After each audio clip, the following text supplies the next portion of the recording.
দৃষ্টি আকর্ষণ করছি। আসসালামু আলাইকুম ওয়া রাহমাতুল্লাহ। ইসলামিক ফাউন্ডেশন বাংলাদেশ গাইবান্ধা জেলার সকল শিক্ষকদের আয়োজনে নৈতিকতা ও ধর্মীয় মূল্যবোধ উন্নয়নে মসজিদভিত্তিক শিশু গণশিক্ষা কার্যক্রম প্রকল্প অষ্টম পর্যায়ে 5 সহ 5 দফা দাবিতে মানববন্ধন চলছে। শিক্ষকরা এখানে এসেছে। আমাদের 5 দফা দাবি মেনে নিয়ে এই প্রকল্পকে রাজস্বমুক্ত করতে হবে। সকল শিক্ষকরা এখানে এসেছে। এটা সবচেয়ে বাংলাদেশের মধ্যে এশিয়ার মধ্যে সবচেয়ে একটা বৃহৎ প্রকল্প এবং জনবান্ধব প্রকল্প। এটা চমৎকার একটা প্রকল্প। আসলে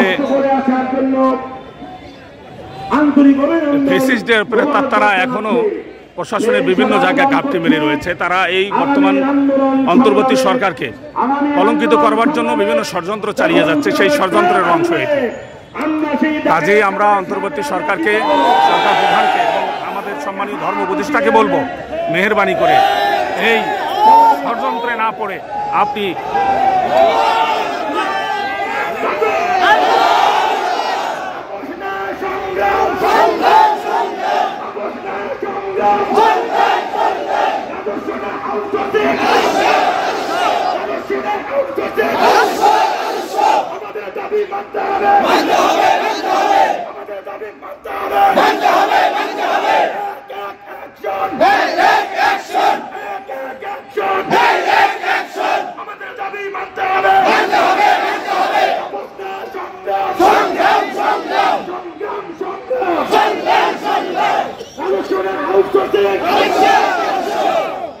আপনারা দেখছেন আমাদের আলেম ওলামা এবং শিক্ষকরা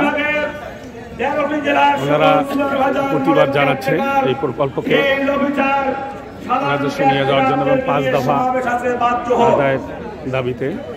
যে কোনো সময় আমাদের কর্মসূচি আসতে পারে, আপনাদেরও সেই কর্মসূচিকে সফল করার জন্য সদা প্রস্তুত থাকি, সজাগ থাকি, সেই আহ্বান রেখে আবারও আপনাদের মোবারকবাদ জানিয়ে আমি আপনাদের সামনে আমাদের আজকে ভারত কেন্দ্রের দফাগুলো আমরা পেশ করেছি, সেই দফাগুলো আপনাদের পেশ করছি। সংগ্রামী সাথী বন্ধুগণ,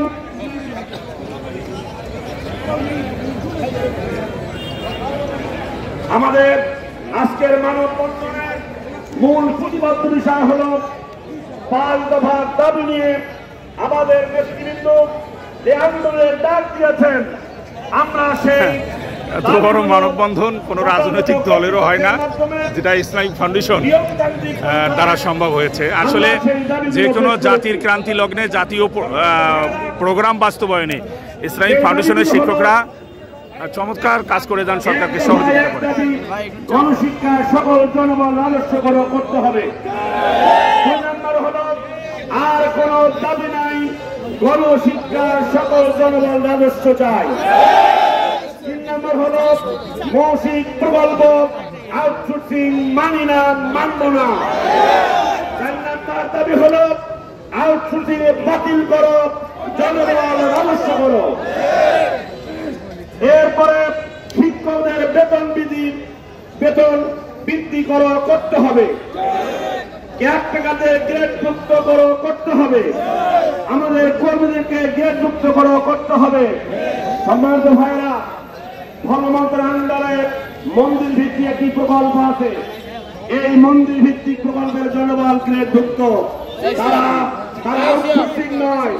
তাহলে মন্দির ভিত্তিক যদি গ্রেডমুক্ত হতে পারে, তাহলে মসজিদ ভিত্তিক কেন আউটসোর্সিং হবে? এটি আমাদের প্রশ্ন। আপনারা আন্দোলন দেখেছেন, অনেক সংগ্রাম দেখেছেন,